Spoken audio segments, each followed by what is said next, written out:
Well, hello everyone. Welcome to, I guess this is the episode 18 of Out of Left Field. Do we call it Out of 18 when it was only half of one here last time?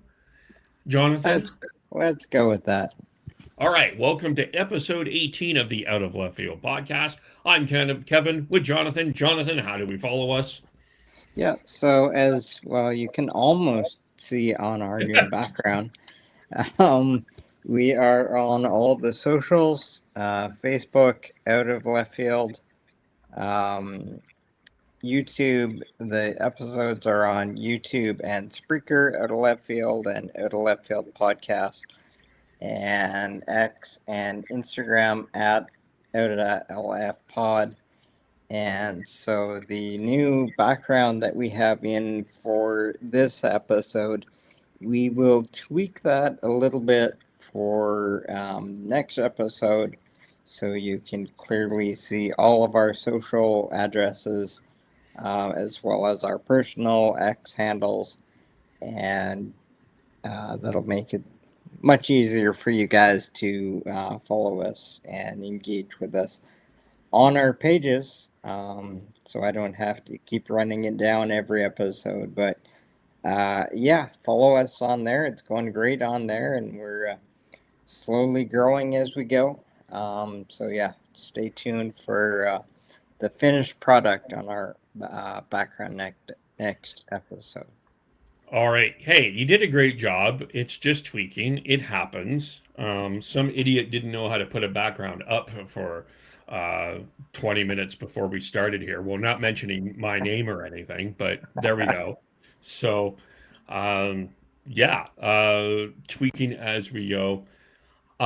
We have to start with a very awful weekend in Summerland, British Columbia.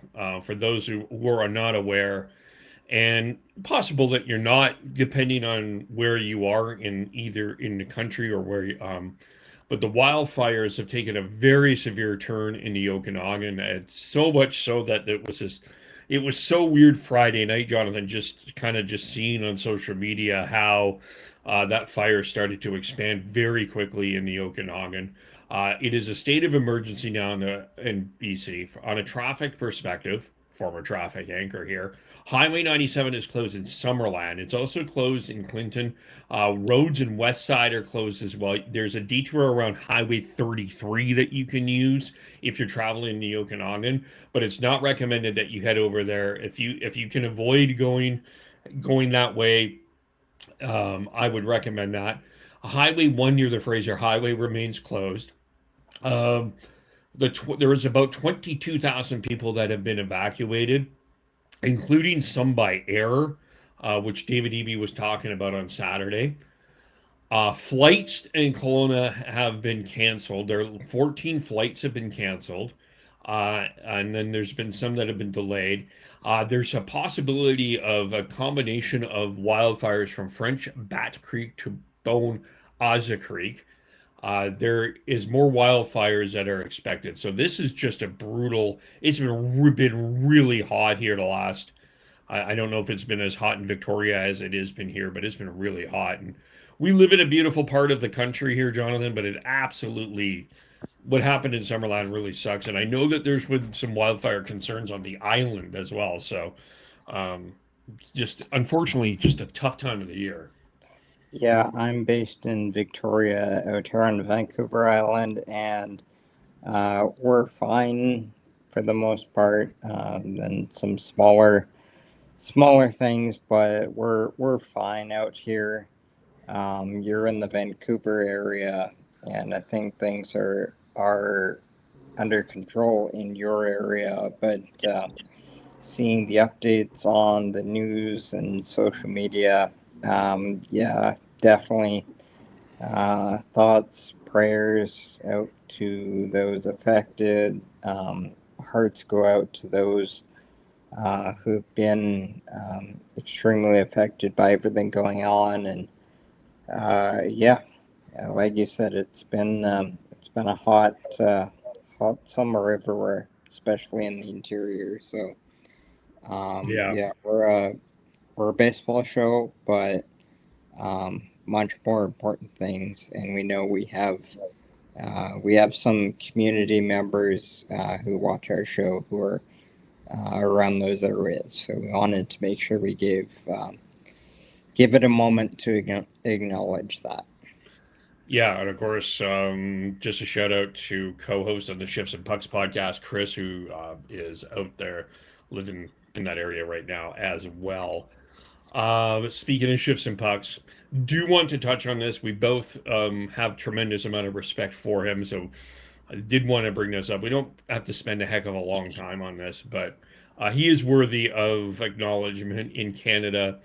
Kelly Rudy announced on social media that his contract with Sportsnet is not going to be renewed.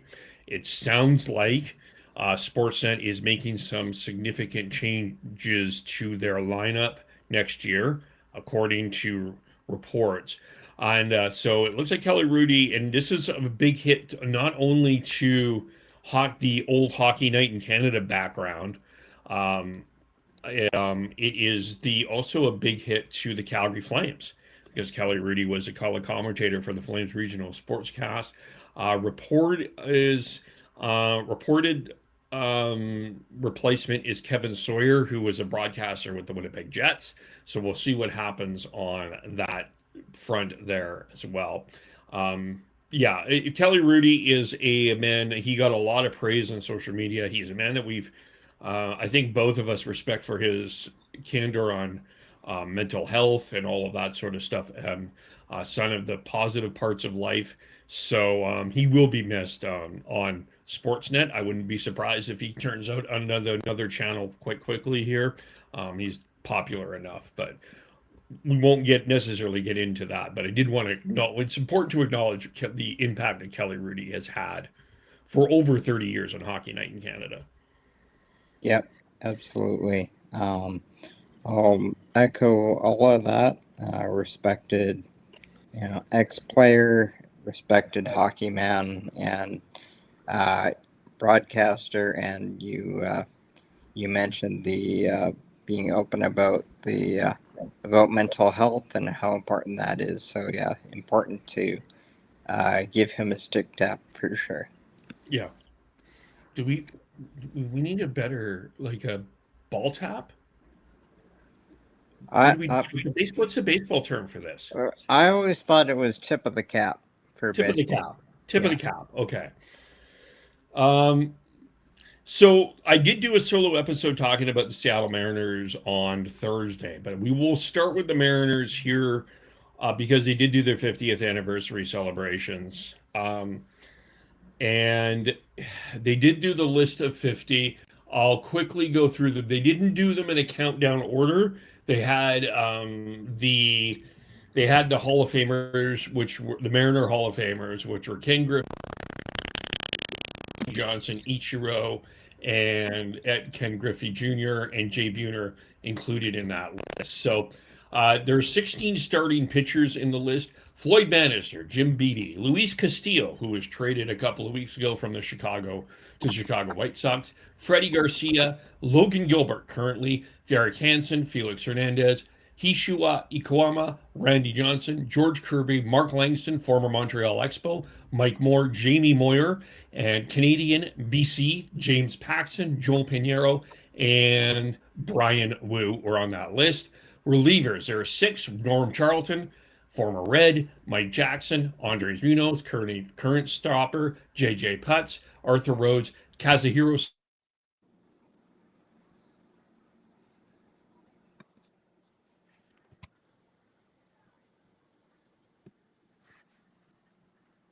first base, Mr. Mariner, Alvin Davis, former Blue Jay, and still lives in Seattle, John Olerud. Second base, Harold Reynolds, Robinson Cano, who was not there, Julio Cruz, and Brett Boone.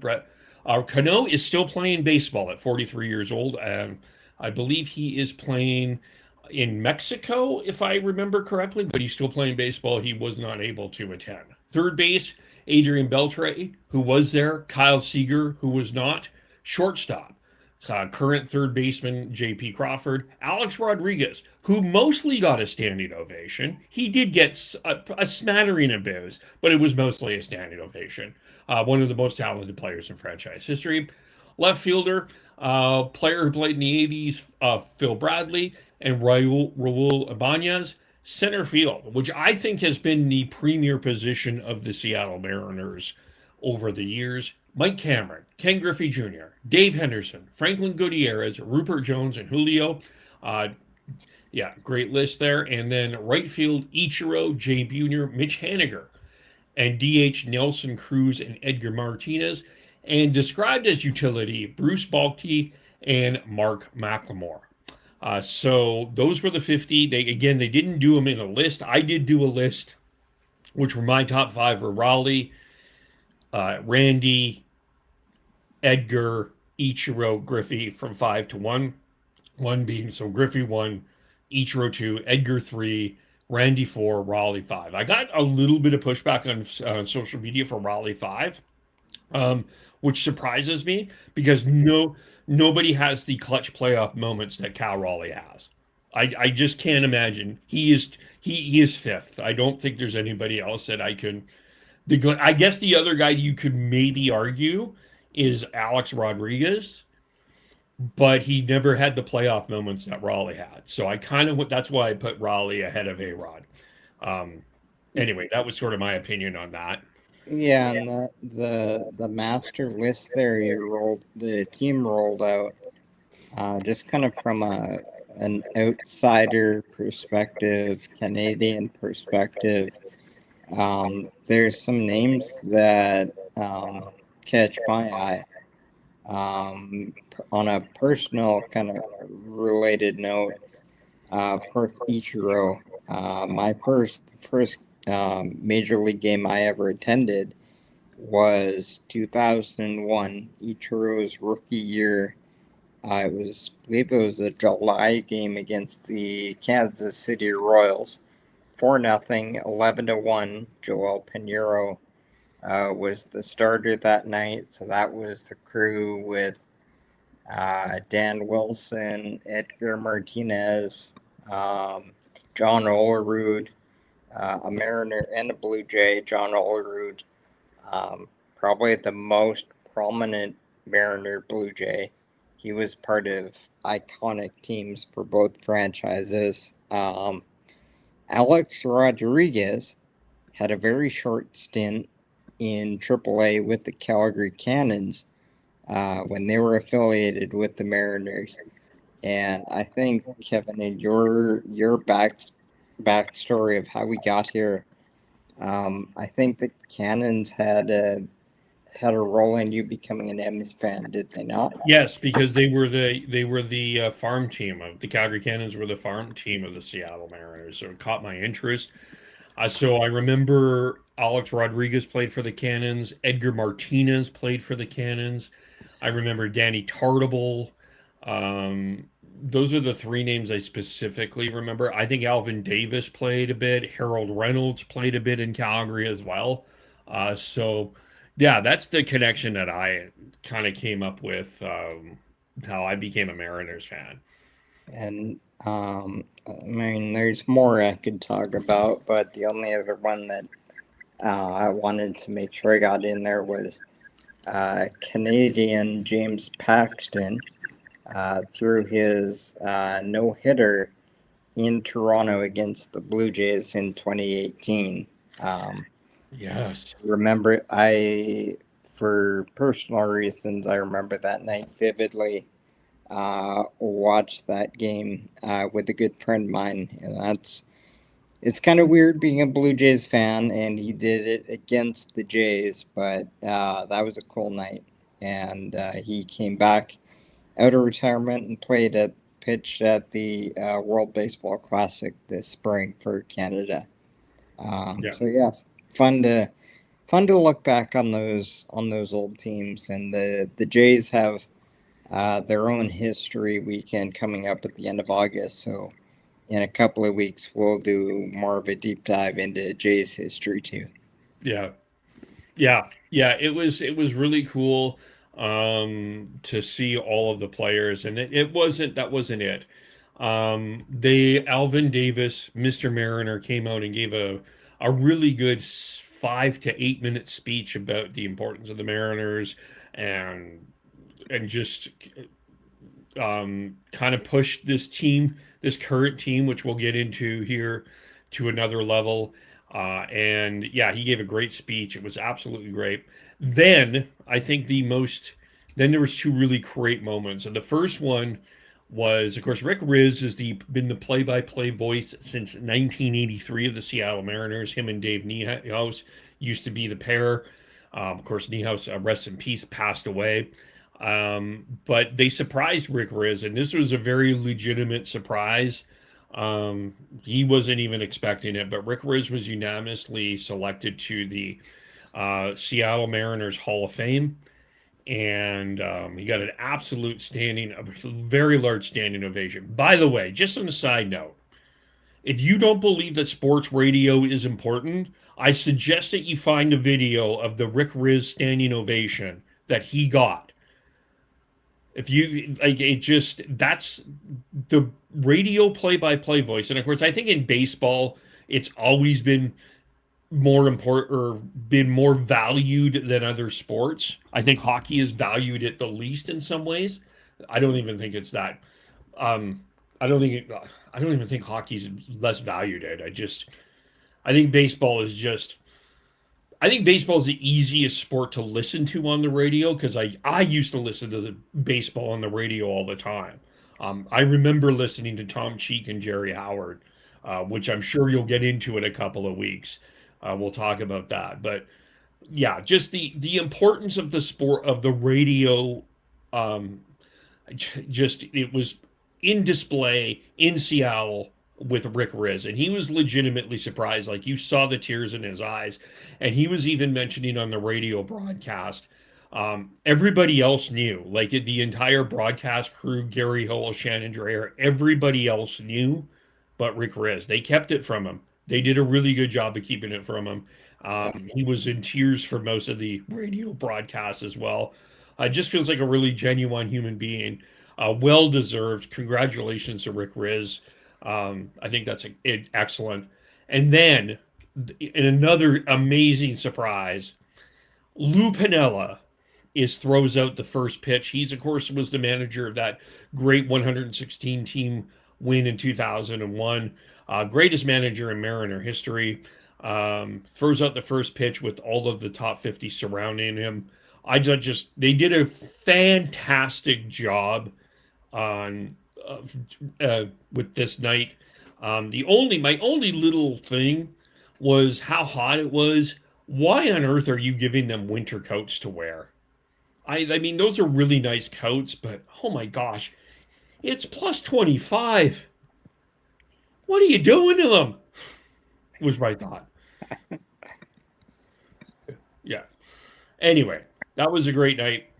Unfortunately, we cannot say the same with the baseball on the field.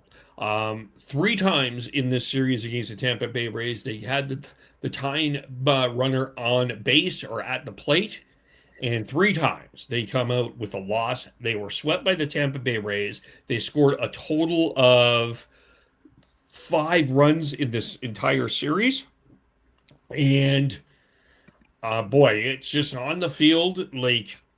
And they said this on the broadcast today, Jonathan. Aaron Goldsmith said this. When a team is not scoring, boy, that team looks so bad. And the Mariners just look completely discombobulated, look very bad. Just specifically, we'll talk about yesterday because Dan Wilson did channel his inner Lou Pinella and got ejected from the game on a very strange situation. I still don't get it. So Julio literally after the strike put his hand on his helmet, and I don't know if the umpire didn't see it. I don't know what happened, but he wasn't allowed to challenge the call. And then Dan Wilson comes running out trying to figure out what goes on. Manny Acta comes out trying to figure out what goes on, and both of them are ejected. And then in the next inning, the Tampa Bay Ray player the umpire missed it. the third base umpire comes in and says, "Hey, they challenged." Kevin Cash runs in, and they're allowed to challenge. I was completely confused at the situation. I still don't have an explanation of it. It's entirely bizarre to me. Both of them Well, should have been allowed to challenge. If he missed it, then like just allow him to challenge. Like what well, that I saw the video and I replayed it, and initial reactions to watching it in real speed was his helmet tap to me was a beat slower than usual. Um, as I kept watching it, that became a little less important. But there's been cases in Blue Jays games where there's been confusion or challenges not granted, and it's not a requirement, but hitters and catchers are encouraged to both signal and say challenge. So there's two chances for the umpire to pick it up. But yeah, we don't know for sure if the umpire missed it entirely, or if the umpire just thought the head tap was too late. Um, the more I watched it, the more I thought, yeah, it's a miss by the umpire. I didn't see the second one though. With the second hitter, who um, you said so the crew chief stepped in and gave it to him. the third base umpire, so the player challenged, the ump didn't see it. The third base ump came in and said he challenged, and it was granted. It said it was longer than Julio's. It was kind of everybody was a little surprised that that was granted. Um, like Interesting.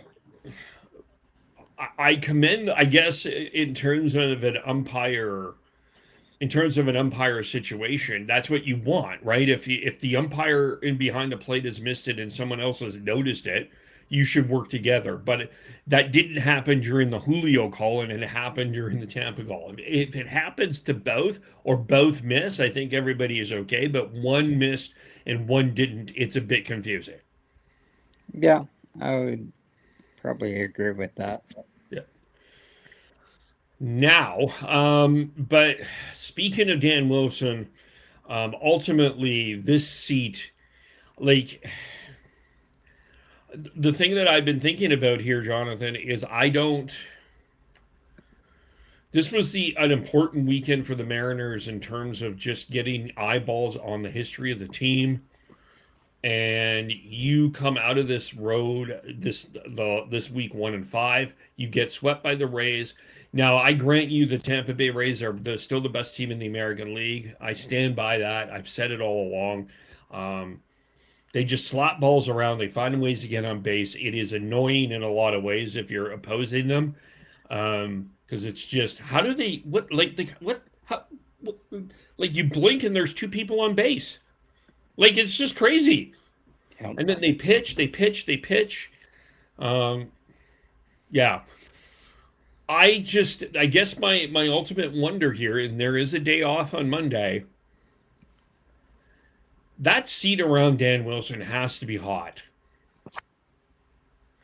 And there was a particular sequence this week that I think has put a lot of fans into a little bit of an eyebrow raise. Um, it just feels like Dan Wilson, when he's come to the podium, he's coming up with a lot of that's baseball answers. And there's not, that's been the most emotion this week we've seen from Dan Wilson was the situation in Detroit and the situation with the bench clearing. And I air quote the bench clearing. Yeah, I don't think that that was as intense. I think people, there was more people going for a jog than getting upset on that bench clear. But okay. And of course, Saturday night. Manny Active was the acting manager on Wednesday afternoon when they lost 11 to nothing to Detroit. And he provided some fire that I thought he basically challenged the team. He said that wasn't the pitching wasn't good enough. The hitting wasn't good enough. And we haven't heard it from Dan Wilson. And I'm really starting to wonder, just with the way this offense is going, it's the worst offense in the league. I think that seat is really hot. I especially with the expectations that had come in this year. Um, I'm really questioning if Dan Wilson either A survives this week, B survives the road trip, or C survives the season at all. Yeah, from again from an across the field view of it, having just played them last year in the playoffs, biggest thing to me is a team with that much starting pitching. I don't think a team like that's built like that should see itself at 56 and 63. I mean, pitching. If you got loads of pitching, that is supposed to keep you competitive. And if a team can't hit a lot but they can pitch, teams like that are supposed to be able to contend still. So yeah, without really following it day to day like you do, it does seem a little bit weird from an outside perspective to see them struggling so much. 3.5 out of the third wild card in same spot as the Blue Jays. As bad as the Jays offense has been this year, the Jays and the Mariners have had the same year, and I think we came into a lot of people came into this season asking if the Jays and Mariners could both do it again, what they did last year. Yeah, it is. They don't take enough pitches to me. Like this weekend, Emerson Hancock got to 100 pitches by 4 2/3, or he was out in 4 2/3. Kirby got to both of them got to 90 pitches by the fifth inning. Which, if that's the case, you're taking pitches, you're battling, you're you're staying. It's just, and you're just keep wearing out the pitcher, and like there's too many times this year. I don't have the stat. I'm trying to look for this, but there's been far too many times this year that the Mariners have taken less than 10 pitches in an inning. And it's like you blink and you miss it. Even Taylor Ward, who got a triple today, I will grant you that, but he's hitting, and he has generally been a patient hitter. But there's been too many times one pitch outs. Just you can't have that. Um, and I just got to tell you, I hate to be completely critical, but Winston Wilson cannot play third base anymore. It is a struggle. It is an adventure for him. They got to find somebody else to do it. I understand why you played him today. You're pitching it. It's a left-hander, but boy, this guy is struggling at third base. It is just hard to watch. Are they still? Did they still have injuries over there? Yeah, Crawford's on the IL, but Brendan Donovan came back, so you can use him over there if you want to. Um, So at this point, after the deadline, you're looking at, do you have somebody at AAA or grab somebody off waivers? Do they have somebody in Tacoma? Not yet. Brendan Donovan is probably your best option at this point. And there's no reason to not play Brendan Donovan on a regular basis. Lefties, righties. He's a good enough hitter. Um, that's the other frustration with Dan Wilson is he's platooning when he doesn't need to. I just yeah, it doesn't feel like Dan Wilson has a solid control of this team or a solid knowledge of this team, and it's really hurting them. Yeah, I I know managers are meant to be fired, but I hate doing this, but unfortunately, I'm just one of those guys that thinks that Dan Wilson has to. I think it's time for a replacement there. It's just unfortunately not working, especially with the expectations that have come in with the Mariners this year. But yeah, That's kind of it for the Blue Jays. Sorry, the Mariners. I guess we'll talk about the Blue Jays now. A few. Yeah. So it's been a little bit longer since I woke up last show day and was feeling a bit rough, so couldn't make it in for last episode, but we're good to go now. Yeah, as mentioned a minute ago, 56 and 63, 3.5 back of the third wild card. They're coming. We are recording on Sunday night, so this afternoon they lost a 12-inning game at the Phillies, and the Jays have been playing better. They've been playing really competitive brand of baseball after the trade deadline, and even going back further than that. But unfortunately, the hole they've dug themselves in is series wins don't do anything for them. They need sweeps. They've won 4 straight series.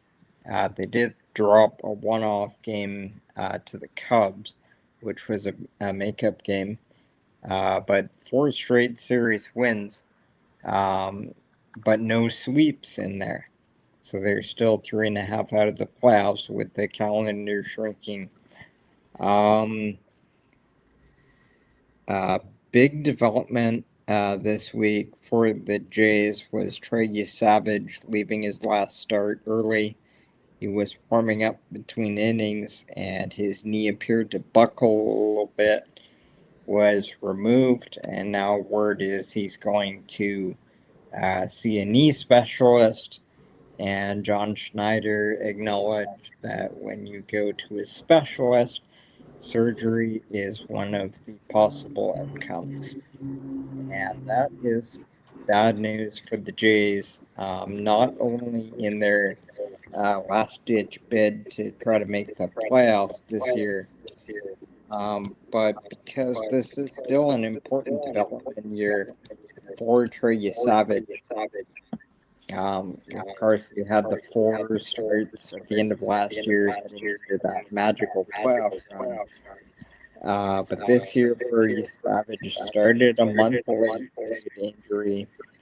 And if this is it for him this year, he makes 18 starts. And they've talked about this a bit on the Jays broadcast, but I think it's valid that a young arm like Savage, it's valuable for him to go through a full year, make a full year worth of starts, learn the life, routine, learn his body, and he might not have the opportunity to do that. So that's a little bit concerning for his development. So we'll see what verdict ends up being on his knee. I thought we'd do a little bit of a fun exercise here quickly. The Jays this week claimed Matt Waldron off from the Padres, and he is a knuckleballer.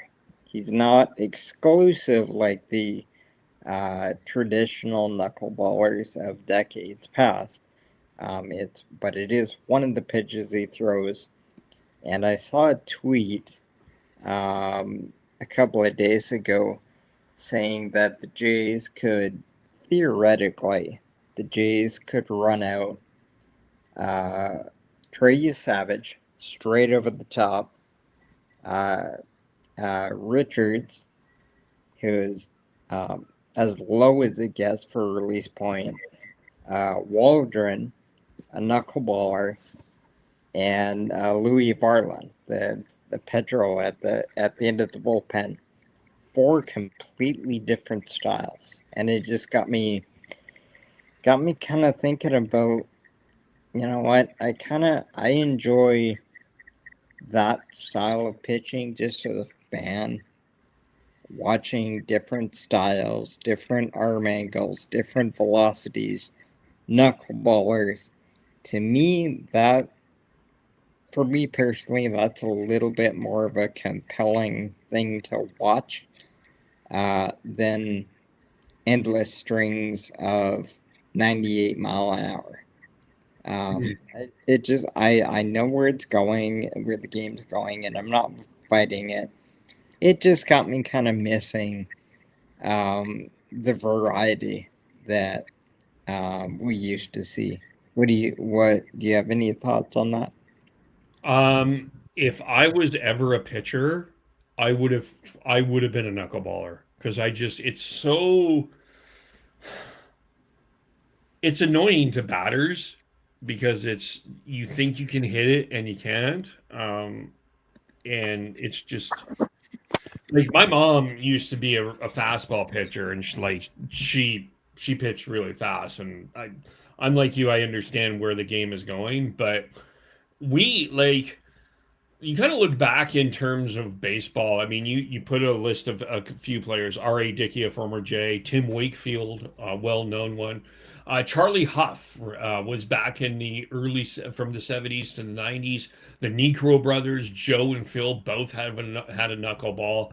Um, Even there's Stephen Wright, who played till 2019, he had one as well. Um, I think it's a fun pitch. I think in the midst of all of what we are like swing and miss and kind of the deep analytics, every analytic area, and everybody wanting to be the same thing. At times, I think we forget the personality, and the knuckleball is a personality of baseball. It's because it's so unique. Um, yeah, it's a unique pitch. It's a frustrating pitch. It's kind of like the sidewinder, the old the that like those type of pitchers. I think are unique, and we're losing that for just straight swing and miss 100 mile an hour stuff, which is fine. You're right. That's where we're going with the baseball, but we do need a little bit of a flavor, and we're missing that. Now, my question to you is, I mean, you were calling games in Okotoks a couple of weeks ago. Were there any knuckleballers? No, no, not a one.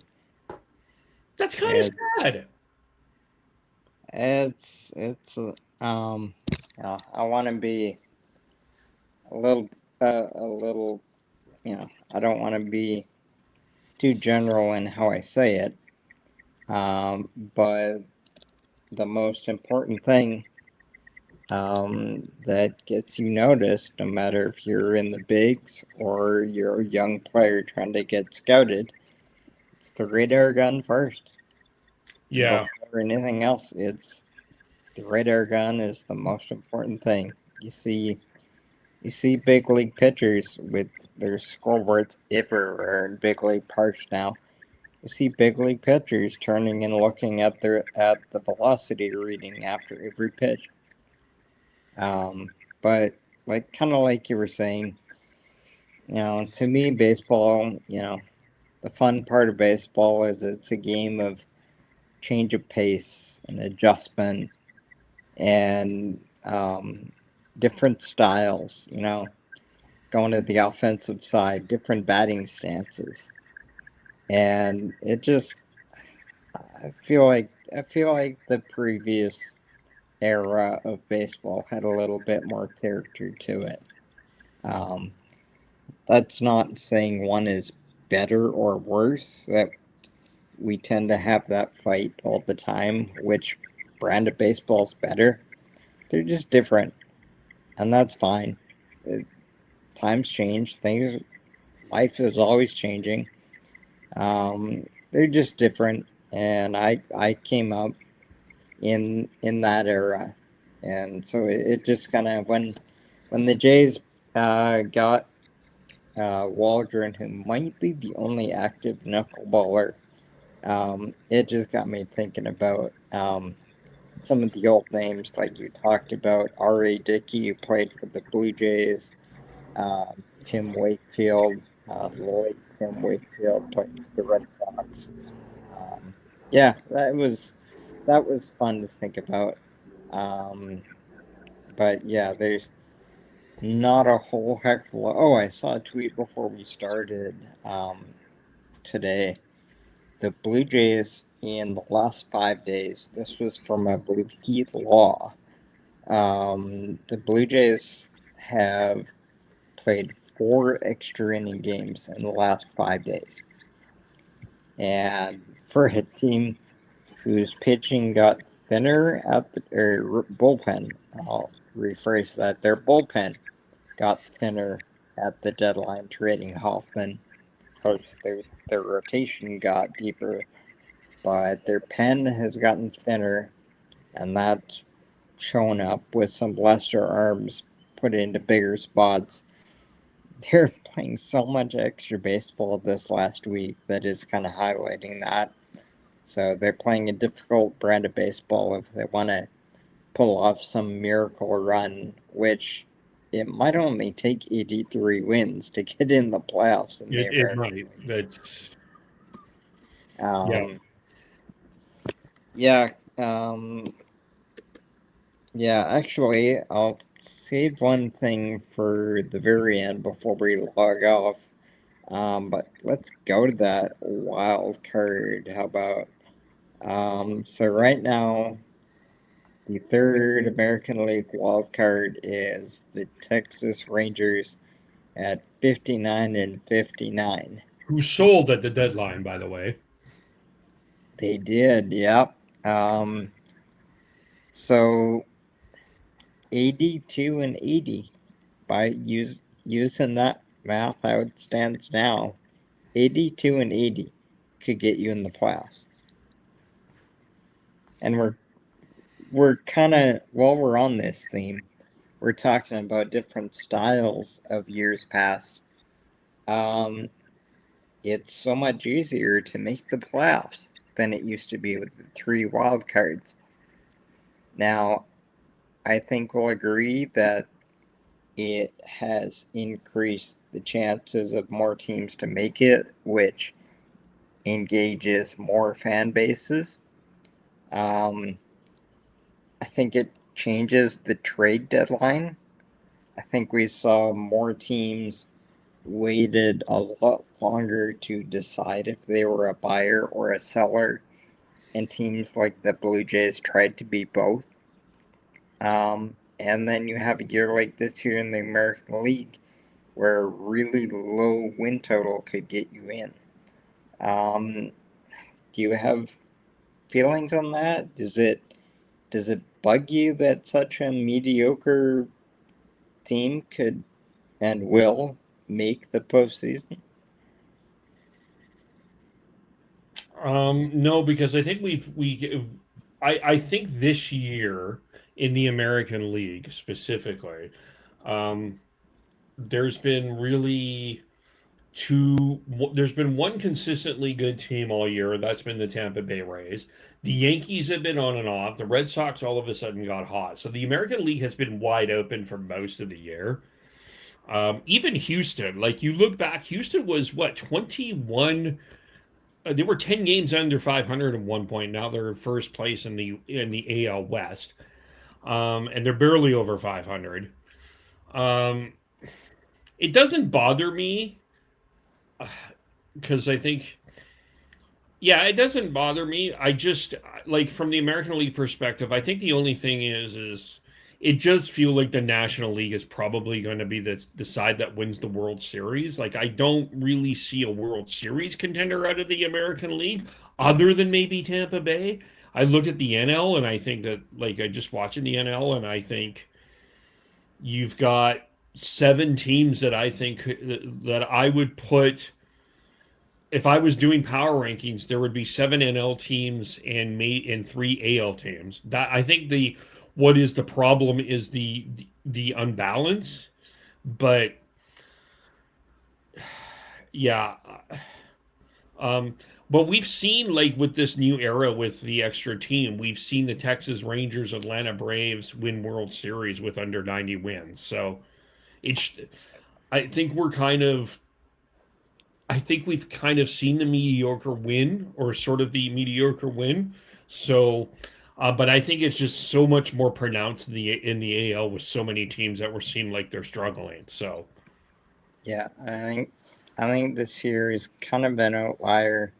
for the reasons you said. The NL seemingly has all the power teams, and so the NL is a lot deeper this year, and that's creating a weaker wild card race in the American League. But yeah, just in broader strokes, I'm kind of similar with the idea of three wild card teams as I am.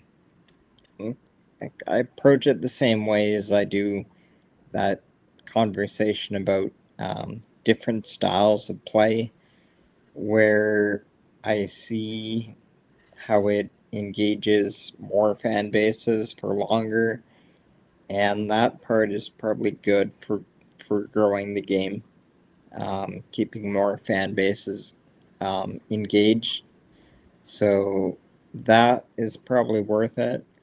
Um, but again, I I grew up kind of. I mean, I grew up in the one wild card team era, and even that was the first expansion of the postseason and a departure from true traditionalist. But still, one is a lot less than three, so I kind of grew up and I'm still kind of hanging on to the idea that um, to make the postseason, you should be a really good team. To I me, agree. that making the postseason should mean something significant, and it's probably it being this dramatic this year in the AL is probably an outlier. But yeah, it's a little disappointing that the third wild card in the American League is going to be probably not a very good team. Um, I will. I'm just looking back at the 2016 East. So, look at the standings in the AL. The Red Sox won but this is back in 2016. The Red Sox won the East with 93 wins. The Blue Jays were in the playoffs that year. They played Baltimore. And that was the year it was only five, right? So it was that one game playoff, and then you had the Guardians had 94 wins, the Red Sox had 93 wins, and then you had the Rangers with 95. That was the AL. In the National League, it was the Nationals with 95, the Cubs were 103, and the Dodgers had 91. And the Cubs were the only team over 100 wins that year. Now, in all of this for this year, there's a possibility of two teams getting 100 wins, I think, just based on projection, and that's the Rays, who have 71 wins, and then the Brewers, who have 70 wins or 74 wins. And there's, I guess, a possibility of the Braves and the Dodgers maybe getting 100 wins. So, um, yeah, so certainly different. I mean, the American League during 2016, 1, 2, 3, 4, 5, 6, 7, 8, 9, 10. The Mariners were 86 and 76 back in 2016. Uh, Not bad. And There's then National League, you had 2, 4, 6 teams that were over 500.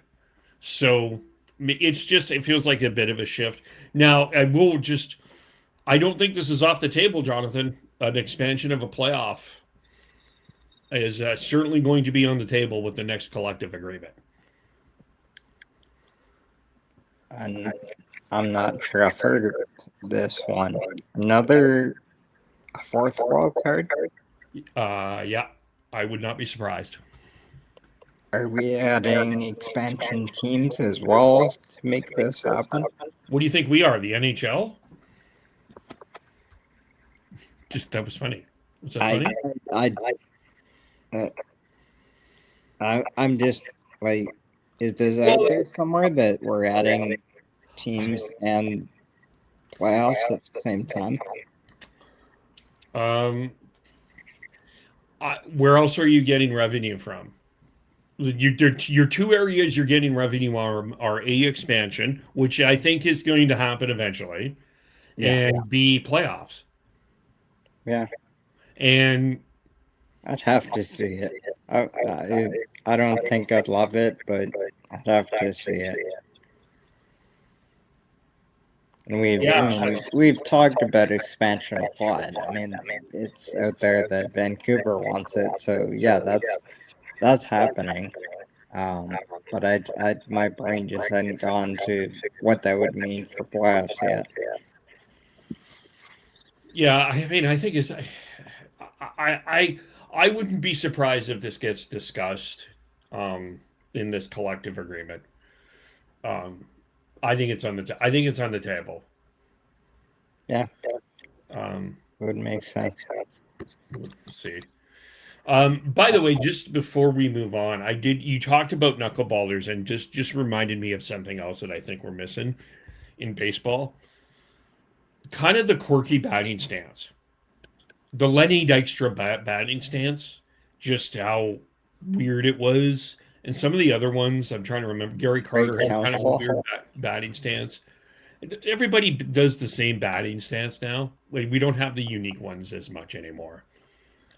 Yeah, it's the expansion of video and analytics, and there's much more a textbook way to do everything now. It's taken a little bit of the uniqueness away for sure. Yeah. Well, let's move on to something that is unique. We are got a new pro baseball league. You've done all the research on this, so I want you can carry this over to where we're going. Um, Yeah. chime in wherever we can. Oh, before we go on, I forgot. I wanted to ask you about this because this was a bit of a story in Philadelphia. The Zach Wheeler situation. I don't. Was it today or was it yesterday that there was an argument about him stepping off the rubber? I didn't see it. Okay, it's a yeah. There was an ejection during one of the Philly Blue Jay games because they were arguing that Wheeler was stepping off the rubber. Right, I heard about that, but I didn't see it. I was away for the weekend, so I Oh, didn't no see the worries. games. Okay, no worries. Um, I also another thing I heard about was there was I think there was a balk called on Chris Sale of the Braves, and his manager came out and argued, but he didn't. He stayed in the game. And then pregame today, the day after, he went after the umpire in pregame and Yeah. got run for that. I That's mean, hilarious. I in my past, one of my past projects was working with a group that supported sports officials. So I'm a bit of an umpire hogger. So first first look at Chris Sale going after an umpire in pregame. Didn't love it, but I did see some people saying, you know what, that's good leadership by Chris Sale, not letting his manager talk during the game and holding his peace till the next day so he could finish his start. And I gotta acknowledge I think that's kind of right. That's a good move by him to keep it until the next day so he could finish his start. Yeah, that is smart. But anyway, do you want to? Did we want to unpack the women's pro league? Yes, yes, we do. Let's do it. All right. So yeah, this is a really cool one, kind of along the same lines as the Professional Women's Hockey League or the Northern Super League Soccer League. We now have the Women's Professional Baseball League. which is a 4-team, 30-game season out of one central location, Robin Roberts Stadium in Springfield, Illinois. They threw their first pitch in league history on August 1st, and they sold out Robin Roberts Stadium for that inaugural game. Capacity listed at 5,200 for that park. So that was a great kickoff for them. This is reported as the first women's professional baseball league since the All-American Girls Professional Baseball League ran in the 1950s. And if you've watched the movie League of Their Own, that was all about the All-American Girls Professional Baseball League. So I think we will all 1,000% agree that it's a great development to see a women's professional baseball league up and running now, and hopefully it keeps taking steps forward as we go. And a Canadian angle to this that I wanted to unpack a little bit. There's 4 teams, and on those 4 teams this year, there's 17 Canadians playing in the Women's Pro League this year in year number 1. Ali Schroeder is from Fruitvale, BC. She played collegiately at Vancouver Island University in the Canadian College Baseball Conference. She's part of Team Canada's women's national team, and kind of a tie-in to the tough stuff that we let off the show with. Ali Schroeder, actually for years, including during her college career, has been a forest firefighter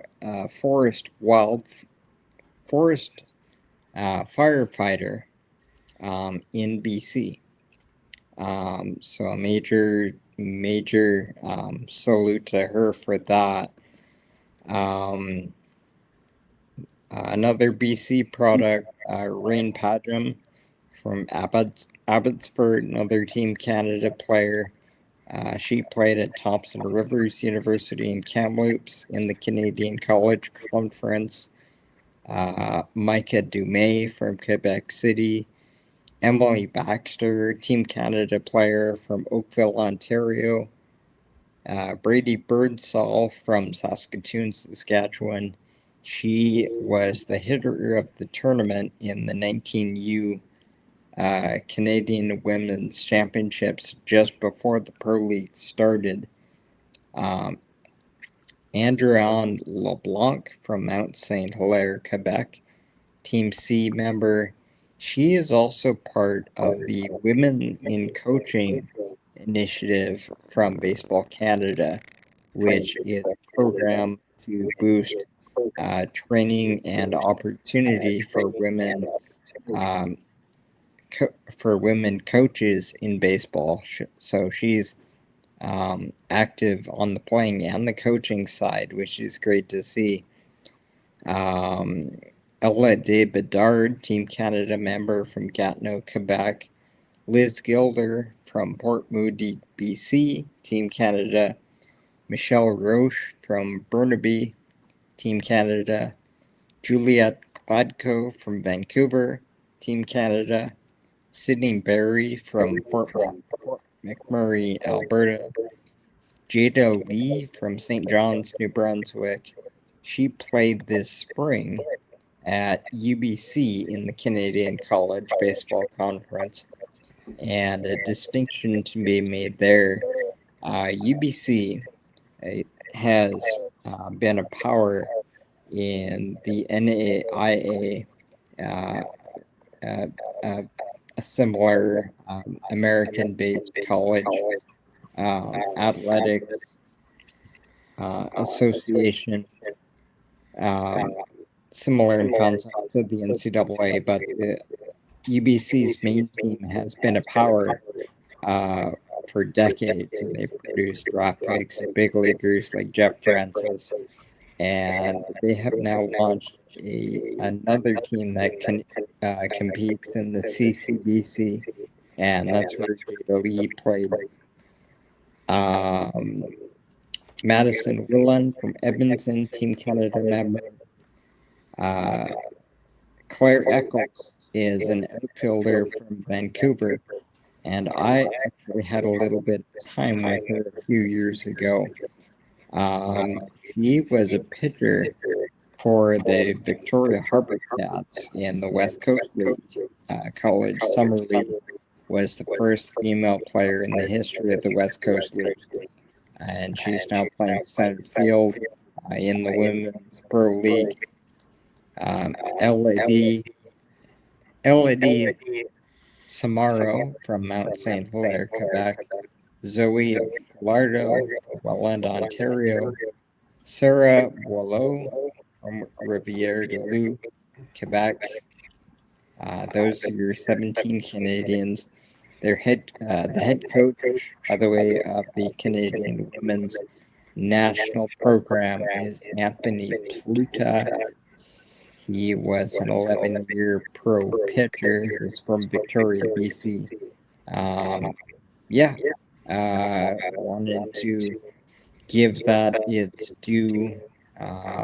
Women's sports is progressing on multiple fronts, and baseball is in the game now. So it's great to there's a lot of female baseball players that want to keep playing baseball, and there's a lot of names in that list of Canadians in the league that I just listed off that played in men's college baseball leagues, and now they get the opportunity to play baseball professionally in their own leagues. So yeah, that's cool to see. Yeah, so it looks like, just looking at the website, 4 teams right now: Boston, San Francisco, Los Angeles, New York. I imagine that they're going to work on expansion at some point. Um, do you think that a Canadian city would support this? In the future, I hope so, and I would think so. I don't have any specifics to support that. But I think the league has a long way to go operationally before it would get to that point. I'll have to admit that I'm not sure entirely what went into the naming of the teams. This season, they're playing every game at one location in Illinois, and they put city names on the teams. So I'm not sure what the plan is there, if they plan to develop operational to where they can place the teams in different cities. But yeah, I mean, hopefully it gets to the point where teams are playing in their own cities, and I would love to see the Canadian market or more jump in it someday. I think the interest would be there for sure. The other sports have done great supporting women's pro sports, so I don't see why baseball would be any different. This has been something I've been pondering for a little bit here, Jonathan. I think I've talked about it, but I'll bring it up again because I think that this relates to it. Um, and I'm just as a generalization of sports radio in Canada, and maybe a little bit to the States, but I think mostly in Canada. I think we have focused, I think I've said this before, we've talked about this. I think there's been far too much focus on hockey in the sports radio market in Canada. And I think leagues like this, um, I think I remember back, I'm going to use my old man voice maybe here, back in the day, there was a show called There was a show called Sports at 11 in Calgary, and of course, there's Sports Cage, there was a Sports Cage in Vancouver as well. That really did a great job of profiling some of the lesser known, or sort of the local athletes that are doing some unique things. And we've lost that element of our broadcast now. I think I think unfortunately, it's been a lot about what we think everybody wants to hear as opposed to telling some really good stories. So I'm really glad you brought this up. I think it's really important for the sports community to be aware that there's a women's pro baseball league. Um, and I also think, like, as we go forward, there's, especially with the CFL, there's been a lot of talk about attendance, and just people can't afford to go to some of these big sporting events anymore, and they still need to be entertained. So I think it's one of those things. I'm glad you brought it up. So yeah. Yeah. Um, yeah. I don't know if I made any sense there, but Yeah, totally. We both think about different aspects of it, which is great. For me, I've been around college baseball most of my life, through broadcast and other communications type things.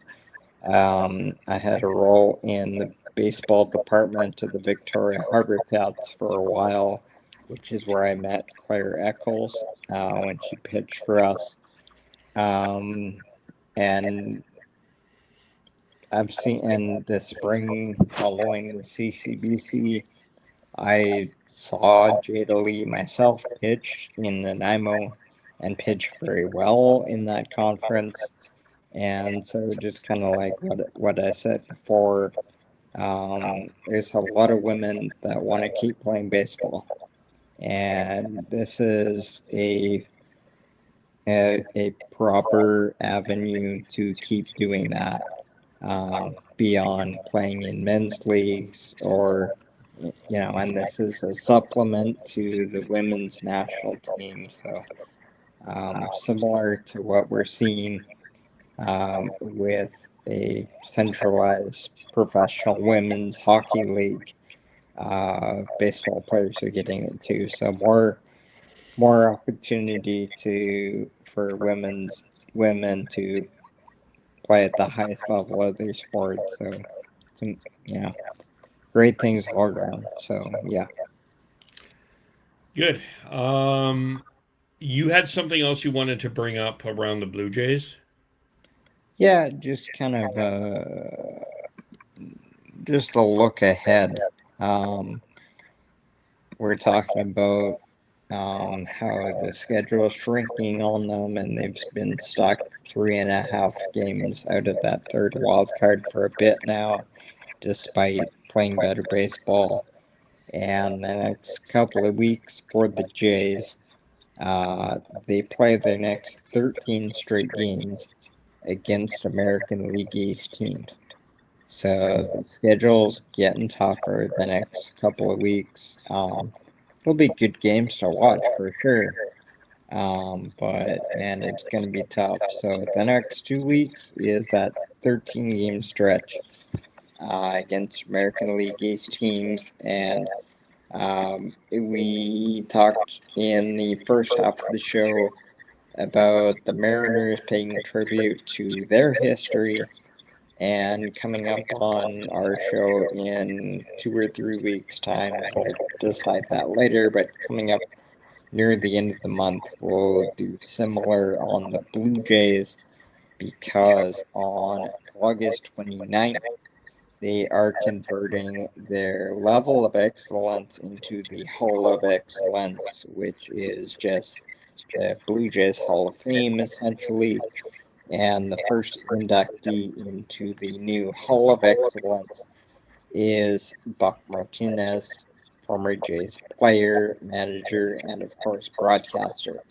So when that happens for Buck, I'll have some similar deep dives into Jays history and probably at that time I'll want to reignite that talk about the importance of broadcasters in baseball specifically, because I agree with everything that you were saying around the Rick Rizzs conversation, and I might have even some more different stuff to say. So that's kind of every show when we finish, we kind of do a little bit of a look ahead. So that's just kind of my look ahead with the Jays. All right, that's great. As far as the Mariners, they've got a 9-game road trip: Yankees, Astros, Brewers, then home to the Cub, Phillies. Then they are the level of excellence team against the Blue Jays on that August 25th, 26th, 27th. We started with wildfire news. I just saw this, Jonathan, so just bear with me. There is some breaking news from Emergency Info BC that I just saw. Give me a second. There it is. The Okanagan Indian Band has downgraded an evacuation order to an evacuation alert for a part of the Bradley Creek wildfire area due to the Bradley Creek Bradley Creek wildfire. Impacted residents may return home but must be ready to leave on short notice. That's one. I think there was another one as well. Let me just continue on Emergency Info BC and make sure I have it. Yeah, that one, and then yeah, that's the only one that I notice here. Hold on. Yeah, downgraded. Yeah, Bradley Creek. Impacted residents may return home, but must be ready to leave on short notice. So, a little bit of good news. Crossing our fingers for there as well. But we'll leave it there. Again, I should mention as well. I forgot to do this. A shout out to the local media covering these wildfires. You're doing a tremendous job in a very difficult situation. So a tip of the cap to you as well. But again, Jonathan, how do we follow everyone? Yep. So Instagram and X at Outa LF Pod, Facebook Out of Left Field. This episode will be up on YouTube and Spreaker on Monday, Out of Left Field and Out of Left Field podcast. And we will be sharing the links to the episode and the episode segments on Facebook and X. And you can also engage with us on the socials. And you see at the bottom of the screen, that's our personal X handles if you want to chat with us. And yeah, next time we talk to you, we will have the background tightened up and a finished product so you can see all of our handles throughout the video edition of the podcast. So yeah, as we talked about last time I was with you, numbers are steadily going up, engagement's going up,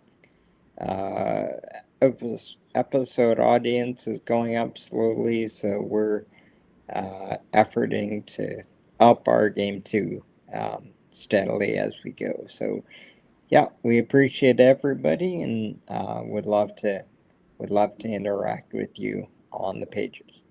Yes. Good job, Jonathan. Thank you, everyone, for watching. Thank you, everyone, for listening. And we will talk to you all very soon. Bye for now.